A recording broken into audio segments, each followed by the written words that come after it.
Po 55 godini prvата генерација медицински сестри повторно се собра заедно во училишниот двор. Ова е средба емотивна пред се. Драго ми е посебно што ги гледам сите со своите семејства да се добри, да се сеќаваме на убавите денови. И сега ми е драго што после толку години се сретнуваме со колешките, школски другарки. Новата средба беше одлична прилика за подсетување на старите денови, почнувајќи од далечната 1956 кога за прв пат се отворило училиштето за медицински сестри. А ние сите млади на 14 години дојдеме, прв пат разделени од родителите.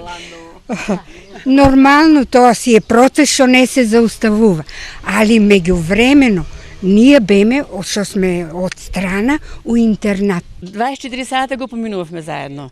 И мислам, и спиевме заедно, јадевме заедно, и учевме заедно, делевме се, и радосни, и тажни моменти. Разлика од некогаш до сега во медицинското образование има многу, а тоа најдобро го знаат овие господи.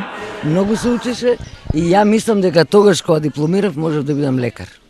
Затоа што нас не тера се сеќаваш со слушалки, плуќе да слушаме, стомах, во сала, лабораторија, многу се учеше. Многу беше построго, некако дисциплина имаше. Многу се одеше на пракса и многу со нас беа стално инструкторки и многу спремни и така и ние истото тоа се сме го прифанале. Токму големото знаење што го добиле во училишните клупи направиле од некогашните матурантки успешни здравствени работници. Јас работев инструментарка 40 години. Со операции, па едно време немаше доктори. Од 70-те години ние помагаме на докторите, на инструментарките. 3 бееме ти инструментарки, ама својаме работа. 76-та година отидов за Белград и таму завршив.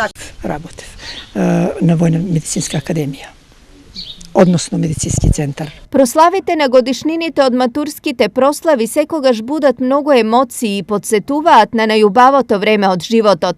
Другарствата стекнати во младоста не бледеат и на нив не им можат ништо, ниту годините, уште помалку далечината.